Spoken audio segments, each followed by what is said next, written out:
রাত যত গভীর হয়, চারপাশের পরিচিত জগৎটা ততই যেন অচেনা হতে শুরু করে। অন্ধকার কোণ থেকে ভেসে আসে কারো দীর্ঘশ্বাস, আর নিঝুম পথে শোনা যায় অশ্বরেরই কারো পায়ের শব্দ। আপনি কি প্রস্তুত সে রহস্যের মুখোমুখি হতে? আসসালামু আলাইকুম, আমি আপনাদের বন্ধু আরজু ফারহান। শুরু করছি রহস্য, আতঙ্ক আর রোমাঞ্চে ঘেরা আমাদের বিশেষ আয়োজন ভয়ের জগৎ। এখানে প্রতিটি গল্প কাল্পনিক নয়, প্রতিটি চিৎকার সাজানো নয়, অন্ধকার চিরে বেরিয়ে আসা ধ্রুব সত্যের নাম ভয়ের জগৎ। বন্ধুরা, আপনাদের জীবনে ঘটে যাওয়া কোনো অলৌকিক বা গা ছমছমে ঘটনা যদি শেয়ার করতে চান আমাদের এই মঞ্চে, তবে দেরি না করে এখনই লিখে পাঠান আমাদের ফেসবুক পেজে। আমাদের সাথে যোগাযোগ করার ঠিকানা ফেসবুক পেজ আরজু ফারহান 8 অথবা আরজু জীবন। আপনার পাঠানো সেই সত্য ঘটনাটি হয়তো কাঁপিয়ে দেবে হাজারো শ্রোতার বুক। তাহলে আর দেরি কেন? হেডফোনটা কানে লাগিয়ে নিন, ঘরের আলোটা নিভিয়ে দিন, কারণ আমরা এখনই প্রবেশ করছি অন্ধকারের এক বিভীষিকাময় দুনিয়ায়। স্বাগতম ভয়ের জগতে। এবং আমাদের প্রথম ঘটনাটি আজকে যিনি পাঠিয়েছেন তার আইডির নামটি হচ্ছে সুমাইয়া। সুমাইয়া যেভাবে লিখেছেন আমিও ঠিক সেভাবেই পড়ার চেষ্টা করছি। আসসালামু আলাইকুম ফারহান ভাইয়া, আশা করি ভালো আছো। যদি ভালো লাগে ঘটনাটা পড়ে শোনাবে অবশ্যই। রাত তখন 2টা, চারপাশ নিঝুম। গ্রামের মেঠো পথে জোনাকি পোকার মিটমিটে আলো আর ঝিঝি পোকার ডাক ছাড়া আর কোনো শব্দ নেই। কিন্তু এই নিস্তব্ধতাই যেন কত ভয়ঙ্কর হতে পারে তা সেদিন হারে মজ্জায় টের পেয়েছিল গ্রামের ছেলে আসিফ। আজ যে ঘটনাটি আপনাদের শোনাবো তা কোনো কল্পনা নয়, এটি আমাদের দেশের একটি প্রত্যন্ত গ্রামে ঘটে যাওয়া এক বিভীষিকাময় সত্য ঘটনা। আসিফের এক বন্ধু ছিল, নাম রুমন। রুমন শহর থেকে গ্রামে এসেছিল কয়েকদিনের জন্য। তারা দুজনে মিলে পরিকল্পনা করলো রাতের বেলা বিলে মাছ ধরতে যাবে। গ্রামের বড়রা মানা করেছিল যে অমাবস্যার রাতে বিলের দিকে যাস না, ওখানে বাতাস ভালো না। কিন্তু আধুনিক যুগের ছেলে তারা এসব কথায় কান দেয়নি। রাতে একটা টর্চ লাইট আর মাছ ধরার জাল নিয়ে তারা যখন বিলের ধারে পৌঁছালো, তখন 4-5 জন অস্বাভাবিক রকম শান্ত হয়ে গেল। হঠাৎ আসিফ খেয়াল করলো বিলের মাঝখানে একটা ধোঁয়াটে অবয়ব দাঁড়িয়ে আছে। মনে হচ্ছে কেউ একজন পানির ওপর দিয়ে হেঁটে বেড়াচ্ছে। রুমনকে বলতে এসে হো হো করে হেসে উঠল, আরে ওটা তো কুয়াশা, ভয় পাস না। কিন্তু ভয়ঙ্কর ব্যাপার শুরু হলো তখন, যখন তারা মাছ ধরা বাদ দিয়ে ফিরতে শুরু করলো। তারা যে পথ দিয়ে এসেছিল সেই পথটা যেন আর খুঁজে পাচ্ছে না, একই জায়গায় বারবার ঘুরে ফিরে আসছে তারা। হঠাৎ রুমন থমকে দাঁড়িয়ে গেল। সে আসিফকে ফিসফিস করে বলল, পিছনে তাকাস না আসিফ, জাস্ট হাঁটতে থাক। আসিফের কৌতূহল দানা বাঁধলো। সে আউলতো করে পিছু ফিরতেই দেখলো তাদের পেছনে লম্বা চওড়া একটা কালো ছায়া নিঃশব্দে হেঁটে আসছে। তার কোনো পা নেই, শরীরটা মাটির কয়েক ইঞ্চি উপর দিয়ে ভাসছে।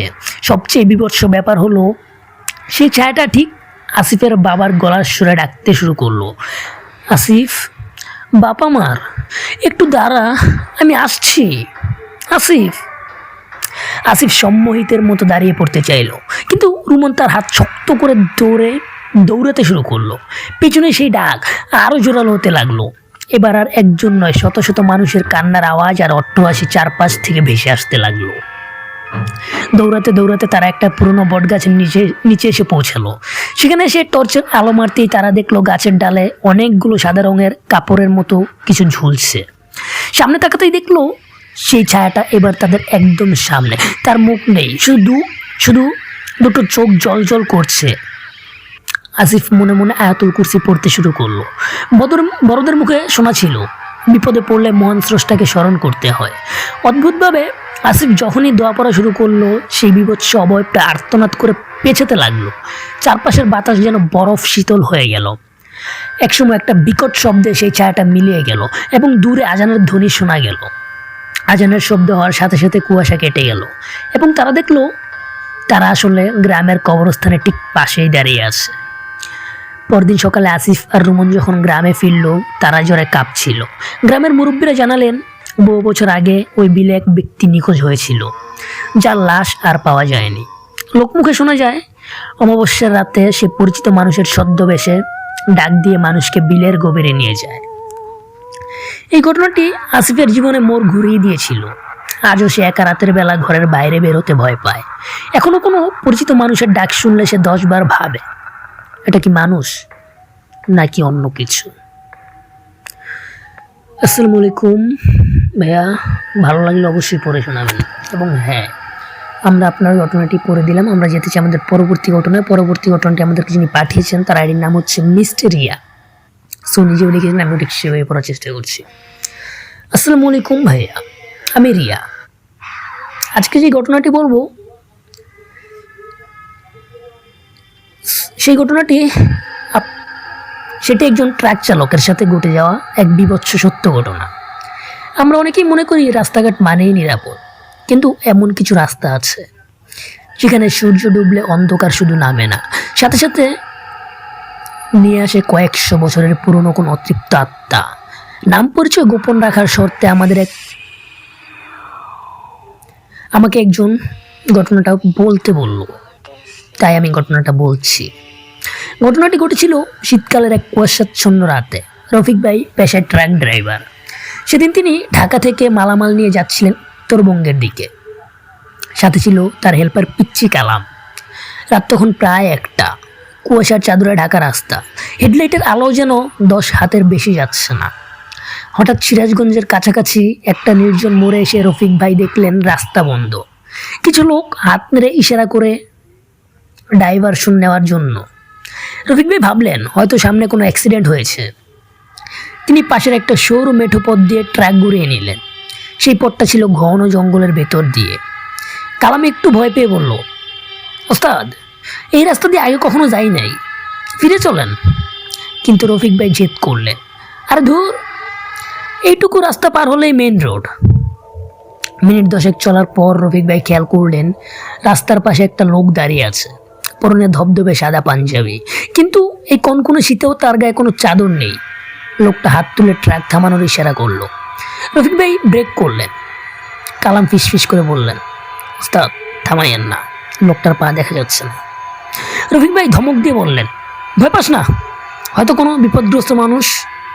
জানলা দিয়ে রফিক ভাই জিজ্ঞেস করলেন, কই যাবেন ভাই? লোকটা কোনো উত্তর দিল না, শুধু হাত তুলে সামনের দিকে ইশারা করলো। তার মুখটা কুয়াশায় ঢাকা, যেন কোনো অবয়ব নেই। রফিক ভাই যখন তাকে ট্রাকে ওঠার সুযোগ দিতে চাইলেন, হঠাৎ দেখলেন লোকটা সেখানে নেই। চোখের পলকে বজবাজের মতো মিলিয়ে গেল।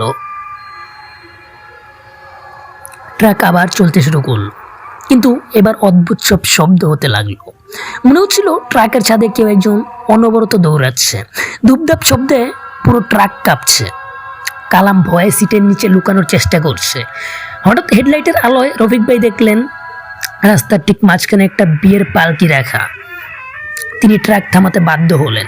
পালকির চারপাশ দিয়ে 4 জন মানুষ দাঁড়িয়ে আছে, কিন্তু তাদের কারো মাথায় ঘাড় নেই। ধরগুলো নড়ছে কিন্তু মাথা নেই। পালকির ভিতর থেকে একটা অমানুষিক হাসির শব্দ ভেসে এলো। রফিক ভাই এবার বুঝতে পারলেন তারা বড় কোনো বিপদে পড়েছেন। তিনি ট্রাক ব্যাক করার চেষ্টা করলেন, কিন্তু গিয়ার যেন লক হয়ে গেছে। ইঞ্জিন বন্ধ হয়ে গেল। চারপাশ থেকে পচা লাশের গন্ধ আসতে শুরু করলো। সেই হেডলেস বা মুখহীন মানুষগুলো এবার ট্রাকের দিকে এগিয়ে আসতে লাগলো। তাদের হাতের নখগুলো ইঞ্চিখানেক লম্বা। তারা ট্রাকের কাজ আঁচড়াতে শুরু করলো। রফিক ভাই আর কালাম তখন ভয়ে চিৎকার করে আল্লাহর নাম নিতে শুরু করলেন। রফিক ভাই তার ড্যাশবোর্ডে রাখা ছোট্ট একটি ধর্মীয় বই হাতে নিয়ে জোরে জোরে পড়তে শুরু করলেন। ঠিক সেই মুহূর্তে একটা বিকট চিৎকার শোনা গেল। মনে হলো যেন পুরো জঙ্গলটা কেঁপে উঠলো। সেই পালকি আর মুখহীন মানুষগুলো ধোয়ার মতো মিলিয়ে গেল। রফিক ভাই দেখলেন সামনের রাস্তা পরিষ্কার। তিনি সাথে সাথে ট্রাক স্টার্ট দিলেন এবং পেছনে না তাকিয়ে জীবনের ঝুঁকি নিয়ে গাড়ি চালাতে থাকলেন। যখন তারা মেন রোডে পৌঁছালেন তখন ভোর হতে আর বেশি দেরি নেই। একটা পেট্রোল পাম্পে গাড়ি থামিয়ে রফিক ভাই নেমে দেখলেন ট্রাকের বডিতে নখের আঁচড়ের গভীর দাগ রয়ে গেছে, যা কোনো মানুষের পক্ষে করা সম্ভব নয়। পরে স্থানীয়দের কাছে শুনেছিলেন ওই জঙ্গলের পথে বহু বছর আগে এক বিয়ের কাফেলা ডাকাতের কবলে পড়েছিল এবং সবাইকে গলা কেটে হত্যা করা হয়েছিল। আজও সেই অভিশপ্ত পথে যারা ভুল করে ঢুকে পড়ে তাদের অনেকেই আর ফিরে আসে না। রফিক ভাই আর কালাম হয়তো ভাগ্যক্রমে বেঁচে ফিরেছিলেন, কিন্তু আজও রাতের বেলা ট্রাক চালানোর সময় তারা সেই সাদা পাঞ্জাবি পরা লোকটির কথা ভুলতে পারেন না। আসসালামু আলাইকুম ভাইয়া, এটাই ছিল আমার ঘটনা। যদি ভালো লাগে তাহলে পড়ে শোনাবেন। এবং আমি যেতে চাই আমাদের পরবর্তী ঘটনায় যাওয়ার আগে আপনাদেরকে একটু বলে দিতে চাই, যারা এখনও সাবস্ক্রাইব করেন অবশ্যই সাবস্ক্রাইব করে দিবেন, পাশে থাকা বেল আইকন বাটনটি অন করে দিবেন এবং যারা এখনও শেয়ার করেন অবশ্যই শেয়ার করে দিবেন। আমরা যেতে চাই আমাদের লাস্ট ঘটনাটি আমাদেরকে যিনি পাঠিয়েছেন আতাউর ইসলাম, ওনার ঘটনাটি আমরা পড়ছি। আসসালামু আলাইকুম ভাইয়া, আজকে যে ঘটনাটি আমি শেয়ার করছি সেটি রিয়ার সাথে ঘটে গিয়েছে। রাত তখন প্রায় 12টা। রিয়া তার ঘরে একা বসে ল্যাপটপে কাজ করছিল। বাইরে ঝমঝমিয়ে বৃষ্টি পড়ছে। হঠাৎ করেই সারা বাড়ির কারেন্ট চলে গেল। চারপাশ ঘুটঘুটে অন্ধকার। রিয়া মোবাইল ফোনের প্লাগ জ্বালিয়ে ড্রেসিং টেবিলের সামনে রাখা মোমবাতিটা খুঁজতে শুরু করল। মোমবাতিটা জ্বালিয়ে সে যখন ড্রেসিং টেবিলের আয়নার সামনে দিয়ে রাখলো, তখন আয়নায় নিজের প্রতিচ্ছবি দেখে সে থমকে গেল। আয়নায় দেখা যাচ্ছে রিয়া মোমবাতি হাতে দাঁড়িয়ে আছে, কিন্তু অদ্ভুত ব্যাপার হলো আয়নার রিয়া হাসছে, অথচ রিয়া নিজে মোটেও হাসছে না। তার মুখ ভয়ে ফ্যাকাশে হয়ে আছে। রিয়া ভয়ে এক পা পিছিয়ে গেল, কিন্তু আয়নার সেই প্রতিচ্ছবিটি সরল না, বরং আয়নার ভেতর থেকে রিয়ার মতোই দেখতে সেই অবয়বটি হাত বাড়িয়ে আয়নার কাছে টোকা দিতে শুরু করলো। ঠক ঠক ঠক ঠক। রিয়া চিৎকার করতে চাইলো, কিন্তু তার গলা দিয়ে কোনো শব্দ বেরোলো না। হঠাৎ সে অনুভব করলো তার পিঠের ওপর বরফ শীতল একটা হাত কেউ রেখেছে। সে কাঁপতে কাঁপতে আয়নার দিকে তাকালো। এবার আয়নায় দেখা যাচ্ছে তার ঠিক পেছনে একটা কুৎসিত মুখ দাঁড়িয়ে আছে, যার চোখ নেই, শুধু দুটো রক্তাক্ত গর্ত। সেই অশরীরী আত্মাটি ফিসফিস করে রিয়ার কানে বলল, তুমি কি আমাকে খুঁজছো? ঠিক সেই মুহূর্তে কারেন্ট চলে এলো। রিয়া দেখলো ঘরে কেউ নেই, আয়নাও একদম স্বাভাবিক। কিন্তু পরদিন সকালে রিয়া যখন আয়নাটা পরিষ্কার করতে গেল, সে দেখলো আয়নার ভেতর দিক থেকে মানুষের হাতের 5টা আঙ্গুলের ছাপ লেগে আছে, যেন কেউ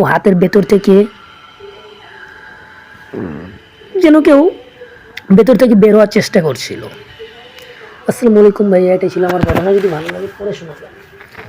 হ্যাঁ, আপনার ঘটনাটা দিয়ে আমরা শেষ করছি। যাওয়ার আগে যেটা বলতে চাই সেটা হচ্ছে, আজকের মতো ভয়ের জগতের দরজা বন্ধ হতে চলেছে, কিন্তু মনে রাখবেন, অন্ধকার কক্ষের কোণে কিংবা নিঝুম রাতে ওই নির্জন পথে যা কিছু নড়ে ওঠে তা সবসময় শুধু মনের ভুল নাও হতে পারে। আপনার চারপাশের রহস্যগুলোকে উপেক্ষা করবেন না।